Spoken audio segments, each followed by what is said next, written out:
आज मैं एक Thai comedy youth drama film के बारे में बताने जा रहा हूं जिसका नाम है अगली डकलिंग्स सीरीज। मे नोम एक बेहद शर्मीली और असुरक्षित किशोरी लड़की है जो हर समय अपने सिर पर एक बक्सा पहनती है।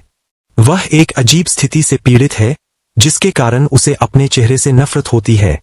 वह वास्तव में मानती है कि वह ग्रह पर मौजूद सबसे बदसूरत व्यक्ति है और उसे लोगों से छिपाना होगा।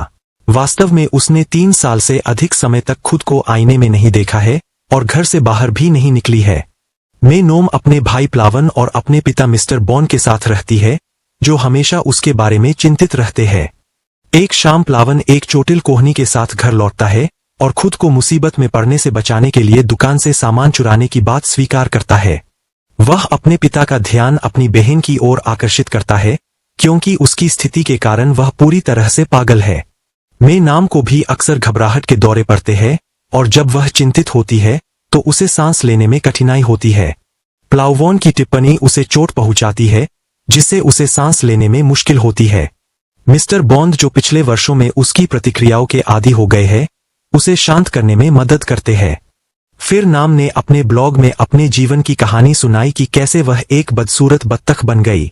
लोगों को यह जानकर आश्चर्य हो सकता है कि अपने जीवन के पहले 13 वर्षों तक मेन किसी भी सामान्य व्यक्ति की तरह थी। उसके कई दोस्त थे, एक सामाजिक जीवन था और वह खुद को लेकर आश्वस्त थी। लेकिन फिर मिडिल स्कूल में उसे अपनी कक्षा के सबसे खूबसूरत लड़के से प्यार हो गया। वह उसके लिए इतनी पागल हो गई कि एक दिन उसने सबके सामने अपने प्यार का इजहार कर दिया। हालांकि उसके लिए यह निराशाजनक था कि लड़के ने उसकी भावनाओं का जवाब नहीं दिया। इसके बजाय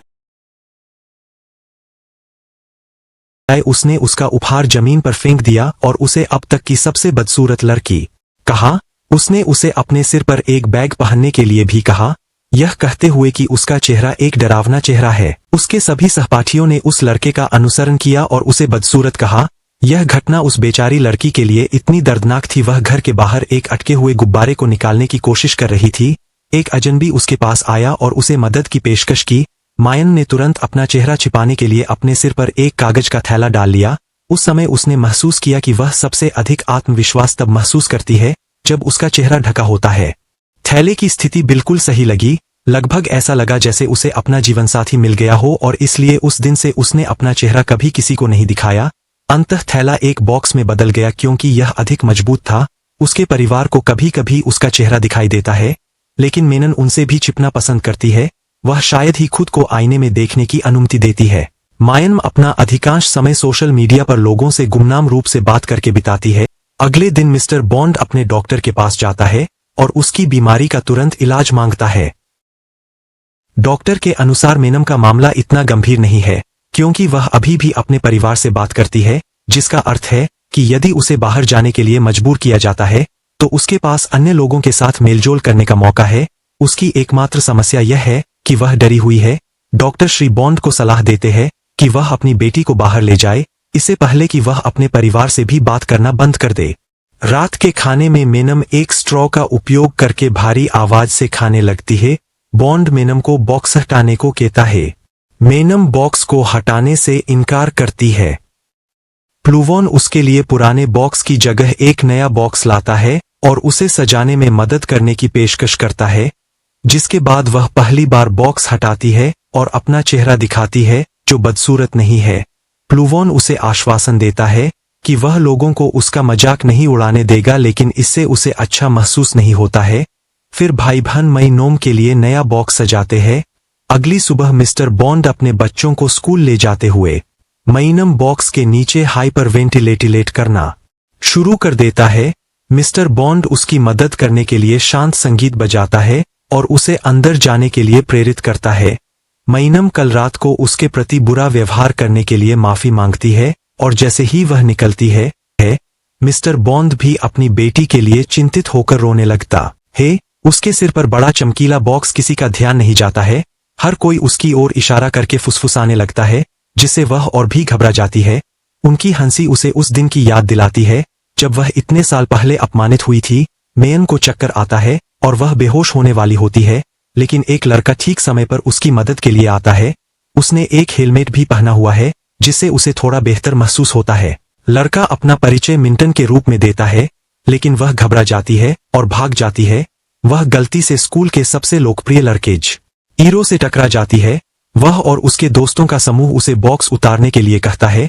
उसकी शक्ल देखने के बारे में उत्सुक होते हैं। जब मेन ऐसा करने से मना करती है तो वे उसे घेर लेते हैं और उसे जबरदस्ती उतारने की कोशिश करते हैं।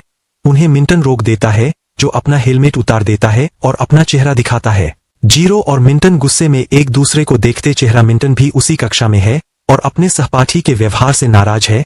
मायन चुपचाप आखिरी सीट पर चली जाती है, सिर नीचे करके बैठी रहती है।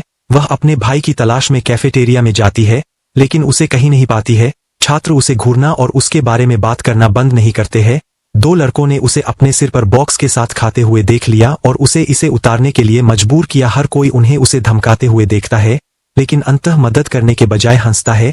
मायन अपना खाना अधूरा छोड़ देती है और रोते हुए बाहर भाग जाती है। जब वह खेल के मैदान में अकेली होती है, मिंटन अचानक उसके बगल में प्रकट होता है। वह एक हेलमेट पहने हुए है, जो उसे लगता है कि उसके बॉक्स का मजाक उड़ा रहा है।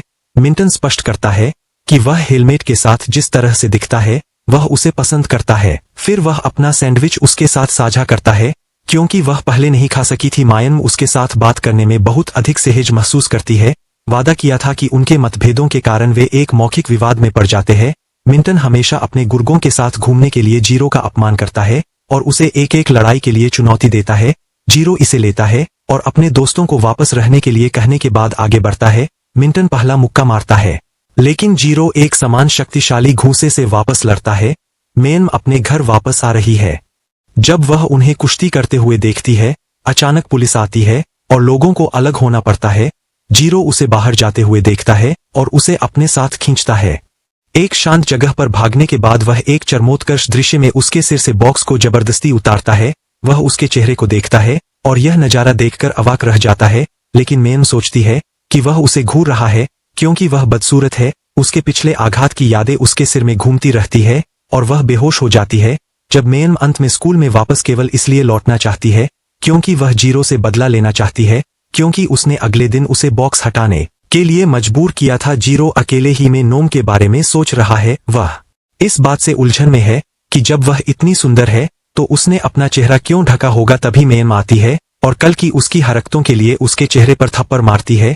जब उसके गुर्गे उसके करीब आने की कोशिश करते हैं, जीरो उन्हें रोकता है। वह फिर से उसका चेहरा हटाने की कोशिश करता है, लेकिन मिंटन उसे रोक देता है। उसकी वजह से वे फिर से लड़ाई में शामिल हो जाते हैं, लेकिन वह उन दोनों को रोकती है और अब तक उन्हें एक तरफ ले जाती है। बॉक्स हेड गर्ल के लिए लड़ रहे दो खूबसूरत लड़कों के बारे में खबर स्कूल में चारों ओर फैल गई। मेन उन लड़कों पर चिल्लाती है कि उन्होंने उसका जीवन और भी मुश्किल बना दिया है। जब मिंटन कहता है कि वह केवल उसकी मदद करना चाहता था, जीरो हंसता है। उसे यकीन है कि मिंटन उसकी तरह उसकी ओर आकर्षित है। असुरक्षित अवस्था में वह अपने कमरे से बाहर आने या किसी से बात करने से इनकार कर देती है। श्री बॉन और प्लुआन इस बात पर चर्चा कर रहे हैं कि वे उसकी मदद कैसे कर सकते हैं जब कोई उन्हें उनके घर के बाहर से बुलाता है। जीरो अपनी गलती के लिए मैनम से माफी मांगने आया है, लेकिन प्लाउन उसे अंदर आने से मना कर देता है और उस पर मेन को फिर से अवसाद के भंवर में भेजने का आरोप लगाता है।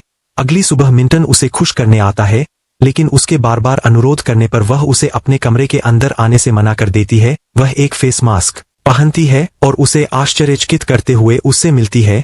उसने एक डक बॉक्स बनाया है जिसका उपयोग वह अपना चेहरा ढकने के लिए कर सकती है। मेन खुद को हंसने से रोक नहीं पाती। उसने अपने लिए एक डक हेलमेट भी बनाया है। वे अपने अपने हेडगियर पहनते हैं और डेफ्ट पंक नामक एक बैंड शुरू करने जाते हैं। वास्तव में वे बस साथ में खाना खाते हैं। मिंटन उसकी देखभाल करने का वादा करता है और उसे अगली सुबह स्कूल वापस आने के लिए मना लेता है। जब मेन अकेली होती है तो वह उसे अपने साथ स्कूल ले जाता है। जीरो उसके पास आता है और माफी मांगने की कोशिश करता है, लेकिन प्लाउन उन्हें परेशान करता है और उसे बाद में कक्षा के दौरान दूर भेज देता है। ओजोन नाम की एक लड़की मई नोम के पास आती है और उससे एक एहसान मांगती है। यह पता चलता है कि मेन और जीरो की डेटिंग के बारे में एक अफवाह स्कूल में घूम रही है। उसका ओजोन चाहता है कि मेन उसे लोगों को धमकाने से रोके। मेन उसके साथ कुछ भी करने से इनकार करती है और लंच ब्रेक के दौरान भी गुस्से में चली जाती है। मेनम बाहर आती है तो देखती है जीरो और उसका गैंग मिलकर एक लड़के को मार रहे होते हैं। मेनम बार बार मना करने पर भी लड़के को मार रहे होते हैं। जीरो मेनम को बक्सा हटाने के बोलता है। मेनम मानकर बक्सा हटाने लगती है। मेनम इतना भी बदसूरत नहीं होती। सभी लोग ग्राउंड से चले गए। मेनम रोते हुए मिंटन गले लगाती है। यहीं पर कहानी खत्म होती है।